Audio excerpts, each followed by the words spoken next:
You're playing a game you already lost. If you're running your money through the 50-30-20 rule, you're using a system built 20 years ago, in 2005, for a cost of living reality that doesn't exist anymore. You track every category, you hit your percentages, you do everything the spreadsheet tells you to do, and at the end of the month, your account is still empty, your chest is still tight, and you feel like the failure is you. Look, it isn't you. The math is broken. So let's take that rulebook apart and replace it with the only math that actually matters, what I call the math of failure, because it's built around the moment things go wrong, not the fantasy where they don't. Here's where the 50-30-20 rule actually came from, because the origin matters more than most people realize. Elizabeth Warren, yes, the senator, but back then a bankruptcy law professor at Harvard, and her daughter Anulia Warren Tyagi published it in a 2005 book called All You're Worth. They'd spent years studying why two-income families were going broke faster than single-income families had a generation earlier. Their answer was reasonable for its time. Most people don't fail because they're irresponsible. They fail because they never defined what affordable actually means for their life. So they built a rule of thumb. 50% of your after-tax income to needs, 30% to wants, 20% to savings and debt. Clean, memorable, easy to explain in a magazine article or a bank pamphlet. And for a while, it worked well enough as a rough guide. Well, it was never meant to be a law of physics. It was a rule of thumb built for a version of the economy where costs moved slowly and predictably. Here's the part nobody updates when they still teach this rule in 2026. It assumes your needs bucket is stable from month to month. Rent goes up a little every year, sure, but predictably. Groceries follow inflation, but slowly, in small increments you barely notice.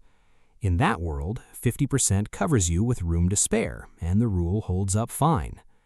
You know, that's not the world most people are budgeting in right now. Rent in a large share of U.S. metro areas has climbed faster than wages for over a decade. Grocery prices have moved in sudden, ugly jumps rather than the gentle drift the original model assumed. Health insurance premiums, car insurance, childcare, all of it now moves in shocks, not slopes. When one of those shocks lands, your 50% needs bucket doesn't stay at 50%.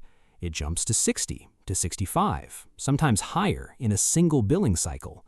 And the rule gives you no instructions for what happens next. It just quietly assumes the other buckets absorb the difference. They don't. Your savings do. Your future does. Let me make this concrete, because abstractions don't change behavior. Numbers do. Take a man I'll call Marcus. Household income around $68,000 a year, take-home pay roughly $4,300 a month after taxes. He built his budget exactly the way every finance blog tells him to. $2,150 for needs, $1,290 for wants, $860 for savings. On paper, disciplined. On paper, doing everything right. Then, his apartment complex renewed his lease at $180 more a month, which is roughly what happened to rents in a lot of U.S. cities that year. Then, his car needed $900 in repairs in March. Then, his health insurance premium jumped $65 a month at open enrollment. None of these are exotic events. This is an ordinary year for an ordinary household. But his needs bucket, the one that was supposed to sit at $2,150, actually averaged closer to $2,600 across those months. The rule told him that overflow should come from cutting his wants category. In practice, wants spending is often the least flexible thing to cut quickly, because people living close to the edge have usually already trimmed it down.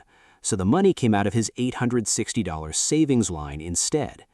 By the end of the year, his 20% for savings had functioned as something closer to a 4% savings rate, and he felt like he'd failed a test he never had a real chance of passing. I mean, that's the actual defect in the 50-30-20 rule. It isn't a strategy for what happens when life goes sideways. It's a permission slip to feel guilty when it inevitably does. It treats volatility as an exception instead of building room for it as a certainty. So here's the shift. And it's the single idea I want you to walk away with. Stop trying to budget your expenses and start building your margin. You cannot fully control your expenses. Rent, gas prices, insurance premiums are set by markets and landlords and providers, not by your discipline. What you can control is the size of the gap between what you earn and the point where a single bad month turns into a real crisis. Think about it like an engine. The 50-30-20 rule is obsessed with managing the engine's heat in real time, constantly adjusting which category absorbs which cost as the month goes on. But real financial resilience doesn't come from managing heat as it happens. It comes from building a cooling system in advance, so a temperature spike doesn't blow the whole engine. That cooling system is your margin. It's the buffer between your income and the line where things start falling apart. Most people, even people who consider themselves financially responsible, are running with a margin close to zero. One blown tire and they're borrowing on a credit card. One short gap between jobs and they're behind on rent. This is why the popular explanation that people are broke because of lattes and takeout falls apart under scrutiny. Marcus wasn't broke because of coffee. He was broke because he had no shock absorber between an ordinary year of ordinary bad luck and his bank balance hitting zero. Here's how you actually build that shock absorber. I call it margin-first budgeting, and it inverts the order the 50-30-20 rule teaches you. This isn't a new invention, by the way. It's a modern version of an idea that's almost a century old. In 1926, George Clason published a book called The Richest Man in Babylon, and its core lesson, Pay Yourself First, told readers to set aside a portion of every paycheck for themselves before paying anyone else. The insight has survived 100 years because it's structurally sound. What's new here is how you calculate the number and where it fits into a modern cost of living reality. Step 1. Calculate your floor. This is the bare minimum monthly cost to keep the lights on and the roof over your head. Rent or mortgage, utilities, minimum debt payments, insurance you can't legally skip, and the cheapest version of groceries that still feeds you properly. Not your comfortable spending level, your survival number. For Marcus, that floor came out to roughly $2,300 a month once he actually itemized it honestly instead of guessing at a round number.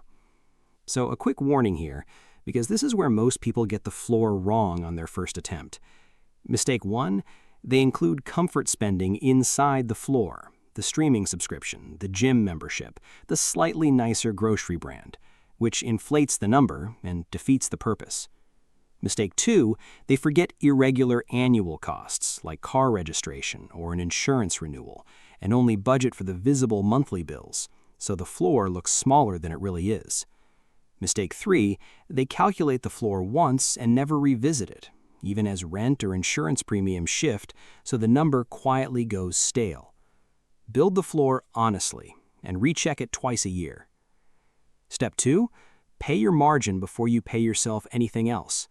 The moment your paycheck lands, the first transfer that happens is your savings and investment contribution, not whatever happens to be left over at the end of the month, because leftover is a fiction that almost never actually shows up. Move it the same day, automatically if your bank allows it, so you never get the chance to see the money sitting there and rationalize spending it. I mean, if Marcus commits to moving $500 the day he's paid, that $500 is no longer part of the decision-making pool for the rest of the month. It's already gone in the good sense, gone to his future instead of gone to whatever felt urgent in the moment. Step 3, everything else, your actual discretionary life, the dining out, the subscriptions, the fun, comes from what's left after you subtract your floor and your margin contribution from your income. For Marcus, that's $4,300 minus $2,300 minus $500, leaving $1,500 for everything else that isn't survival or savings. That $1,500 is now honest. It's not a category he's supposed to hit and constantly falls short of. It's simply what remains once the two non-negotiables are handled first. And here's the part that reframes everything. If that everything else number feels too tight to live on, the 50-30-20 rule would tell you to shrink your wants category further, cut another subscription, make more coffee at home. Margin-first budgeting tells you something more honest. You don't have a discipline problem, You have a revenue problem. No amount of category shuffling fixes an income that's genuinely too low relative to your floor and your target margin. That's not a moral failing, it's arithmetic. And the old rule was very good at disguising an income problem as a self-control problem, which is a big part of why it leaves so many people feeling ashamed instead of equipped. This system also changes how you should spend your time day to day. Tracking every single coffee purchase is a losing war against decision fatigue. You will not sustain that behavior for years. And honestly, you don't need to. What you actually need to protect, religiously, is the margin-first transfer on payday. Once that number moves, the leftover money is genuinely yours to spend without guilt, because the thing that actually mattered, the shock absorber, is already funded. You don't need a spreadsheet to tell you whether you're financially healthy. Your bank account, 3 months from now, will tell you whether you're safe. Go back to Marcus for a second, because this is where the system proves itself. Once he switched to margin-first budgeting, his $500 automatic transfer meant that when his car needed another repair, $650 this time, 6 months later, he didn't touch his long-term savings goal at all. The repair came out of a separate buffer sized specifically for exactly this kind of event, built from months of that same $500 habit stacking up faster than his old leftover 20% ever had. The volatility event that would have wiped out his progress under the old rule became a minor inconvenience under the new one. Nothing about his income changed. Nothing about the cost of car repairs changed. What changed was the order of operations. Now, let me widen the lens, because this isn't only a problem for people on a steady salary. Take a woman I'll call Renata, a freelance graphic designer whose monthly income swings between $2,800 in a slow month and $6,500 in a busy one. The 50-30-20 rule basically collapses for anyone with irregular income because there's no single number to take 50% of. Renata's version of margin-first budgeting works a little differently.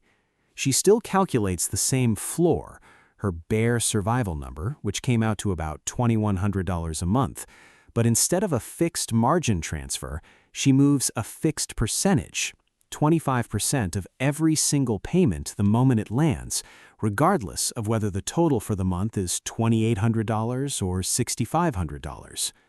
In her slow months, that margin transfer is smaller in dollar terms, but her floor is still covered because she built a 3-month floor reserve during her strong months, specifically to smooth over the weak ones. In her strong months, the margin transfer is large, and that's exactly when it should be. Feast months are supposed to fund famine months, not fund a lifestyle upgrade that then can't survive the next slow stretch. Right, the common thread between Marcus and Renata isn't the dollar amounts, it's the order of operations.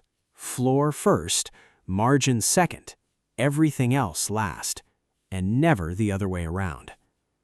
One more thing worth saying plainly, because it's the objection I hear most often. What if there's genuinely no room for a margin transfer at all, even a small one? If your floor already consumes nearly everything you bring in, margin-first budgeting won't manufacture money that isn't there. No budgeting system can. What it does is show you the truth faster than the 50-30-20 rule ever would, because there's nowhere left to hide the shortfall inside a wants category. Okay, if your floor and a modest margin genuinely exceed your income, that's a signal to address income directly, negotiating pay, adding a second income stream, or in some cases, relocating to lower your floor, rather than another few months of shuffling percentages between buckets that were never big enough to begin with. The old rule lets people avoid that conversation with themselves for years. This one doesn't. Wealth isn't primarily a function of how much you earn. It's a function of how much of what you earn stays protected before life gets a chance to take it. The 50-30-20 rule was built for a version of the economy where costs moved slowly and predictably enough that percentages made sense as a planning tool. That's not the economy most people are budgeting inside right now, and pretending otherwise is a big part of why so many disciplined, hard-working people feel like they're failing at something that was quietly stacked against them from the start. If you're tired of hitting your percentages and still ending the month with nothing to show for it, stop optimizing categories. Calculate your floor honestly. Automate your margin before you see the money. Let everything else be genuinely guilt-free yours. Until then, tell me in the comments, what was the volatility event that blew up your last attempt at a budget?